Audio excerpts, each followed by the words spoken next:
to another Lawn Clippings video. Today we are making this really fun felt poinsettia card and using non-holiday stamps to create a holiday card.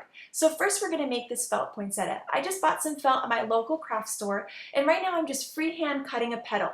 Now you can make your petals any size or any shape that you would like. This works with any kind of shape and looks really cool, so you can try out different sizes and different shapes and make some really cool flowers. So right now I have one petal cut out and I'm going to use that petal as a template. So I'm just going to lay it right back over the felt and then kind of trace it with my scissors. This doesn't have to be perfect. These petals will look really cute no matter what. So you can kind of just freehand cut it and cut it really easily. Obviously you can see those aren't exact and it still looks really great. So I went ahead and cut out 5 petals. Now this idea is not mine. I actually saw it on Pinterest, which then linked me back to Martha Stewart. So this is Martha's idea, but she had done 4 petals and I decided to do 5 so that it looked a little bit more like a poinsettia. So right now what I'm doing is just with some needle and thread is going through and stitching 2 stitches. Now I'm using white thread for 2 reasons. 1, because it looks better on camera, and 2, because I don't have any red thread. But you're going to see later how I deal with that. So if all you have is white thread, don't worry about it. So right now I'm just creating 2 little stitches. Now I'm not a seamstress. I'm really actually not even good at doing these little stitching lines, but I can still make this flower. It's really easy and really, really fun. And the only thing is make sure you don't poke your fingers, because I did that a lot making these. But right now all I'm doing is creating those same 2 stitches in the next petal. And I'm going to continue doing that for all 5 of them. Now the next step is to go ahead and pull the end of that string really tight. And you're going to see your flower start to form when you do that. So you can see those pretty little petals start to form there. And so now I'm going to kind of mess around with the flower, see how tight it is that I want the petals, kind of what size, how loose I want it to look, and whatever you do is going to be perfect. And as soon as you find that perfect sort of size of flower, go ahead and tie a knot right at the end of that string to make sure that you hold that in place. Now the next thing you have to do is stitch those bottom 2 flower petals together. So I'm just going to go up through one petal and down through the other. Now there may be a better way to do this, because like I said, I'm not a seamstress. I'm kind of making this up as I go, but this really worked for me, and if somebody has a better idea, I'd love to hear it, but it worked. And then you're going to see there is going to be some thread left kind of showing, but I kind of figured out a way to deal with that. So I just went ahead and stitched through one petal, then through the other, and now I'm tying another knot. So there's 2 knots in this process. One when you pull the petals tight, and then one when you stitch together the 2 petals at the end to create the flower. And then all you have to do is just cut the ends off your string, and we're ready to go. Now because I use that white thread, you can see it everywhere there. So I'm going to use a marker and color in the thread to match my felt. And when you do this, you really can't see it because the felt has so much texture, the thread just kind of blends in with it. So this was my way of dealing with my messy stitches in my white thread. And it would work for any color of felt as long as you had a marker to match. So that would work really well. Right here is some Mr. Huey's Calico Shine. It's a spray ink mist that has some kind of sparkle into it. So what I'm doing is just spraying my flower. I like to put whatever I spray inside a box and then spray it in there because it makes less of a mess. And I'm just spraying it right on the flower, and I kind of sprayed a little too much. So all I did was take my fingers and kind of smear it around the flower, made sure there was kind of sparkle everywhere, and make sure there was no extra kind of pooling up. And it really gives, you can see there, a really pretty shine to the felt and adds something a little holiday and special. Right now I'm just taking a brad and putting it through the center of the flower and then just pulling the prongs back to hold it in place. Now you could use a button, another piece of felt, some gems, anything pretty that you can think of that you have on hand would work great for the center of this flower. But I really like that pearl because it matches this paper that I'm going to use. It's some really pretty American Crafts Dear Lizzie Christmas paper, and I'm using that as the base of my card. I decided to take some vintage photo distress ink and a foam ink blending tool and go ahead and add some ink around all the edges of my card. And the reason I decided to do this is 1, it kind of defines the edge, and 2, it kind of looks even a little more vintage and Christmassy. So I really like that look. Right here is Sally's ABCs and Blissful Botanicals. They're 2 non-holiday sets that we're going to use for holiday.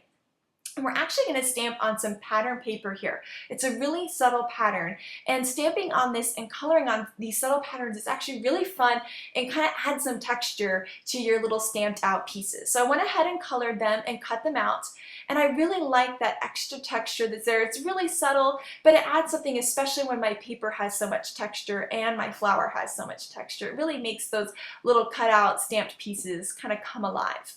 So I liked that pattern paper look so much, I decided to stamp my greeting on this paper. So I'm using Sally's ABCs, and I'm going to spell out Merry and Bright, which I think is a really fun holiday sentiment. And I'm just going to stamp it right there on this piece, and you'll see the two R's are missing because I was using it in bright, but I'm going to stamp those later. So here is this new paper trimmer I have. I've been wanting this thing for so long because I love that little guideline. My mom had one, and I saw it and I was like, oh goodness, I want one of these too. So I just used that guideline, and it's really good for cutting these little tiny pieces because I was able to see and kind of measure exactly top and bottom how I wanted my sentiment strip. So right now I'm just stamping out the little extra R's on there, and I just think it looks so sweet. So right now I'm going ahead and putting everything back on the card, and as I look at it I'm going, oh gosh, you know what, these papers are a little too bright. It kind of doesn't all match that well. So I took out my distress inks again, and this is the antique linen color, but any color would work for this idea. The idea is to take your little stamped cutout pieces and pattern papers and make them fit with your other papers. So you could use a pink, you can use this light brown like I'm using, any colors would work, and you just sponge it right over your cutout pieces and they'll blend better into the look. And since this was very vintage, by adding this kind of vintage color on the bottom, it's going to match my card better. So I love these little sentiment flag things, but I'm not a good eyeballer. If I try to eyeball it with scissors, it always ends up all kind of wonky. So what I decided to do was use this square punch, and this is kind of how I like to do these flags and make them straight. So you just put the end of your paper into a square punch and use it to punch out your little flag. I fiddled around with it there, but it really is a really easy thing to do. I don't know why I fiddled with it so much. Right here I'm using that darker distress ink, that vintage photo again, because I wanted the sentiment strip to stand out from my paper and also kind of echo what we did around the outside of the paper. So I think that looks really pretty. So I went ahead and put all my stuff how I would like it on a card. And when I do this, right away I glue it down because I don't know if you're like me, but I'll create this really great background that I love, layout that I love, and then I'll take everything off and forget where it was, and I'll never get it that same way. So once I have something down how I like it, I add some glue, and so it's secure there. And then later on, if I need to add some more glue so that the card goes through the mail well, I can do that. For the felt, I'm using a different kind of glue. This is Glossy Accents, but you can also use Mod Podge, Dimensional Magic, or hot glue, but the Elmer's type glue doesn't really hold the felt down. You kind of need a stronger hold glue. Now when I placed everything on my card, I placed it probably a little bit lower than I should have, and the top looked a little bit empty. So I thought, what can I do? And so I decided to do some corner rounding because it kind of adds some interest to the top. It makes the top look a little bit less sort of like it's missing something, so it adds a little bit there. And then I was looking at the card going, wait, what's missing now? And what was missing was when I punched the edges off, I lost some of that distress ink. So all you have to do is just go back up and cover that up if you decide to add distress or corner round later on. So I wanted a little line of pearls underneath my sentiment, but actually I'm kind of running low on my pearls.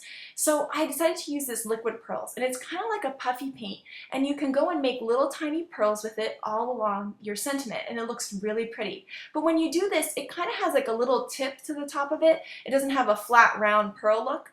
So all you have to do is take your fingers and flick the back of your card. So flick the card or flick your pattern paper, and I saw this tip on the internet somewhere. I thought it was such a good idea. When you flick the back of it, it turns out really round instead of having that point on top, and looks so pretty.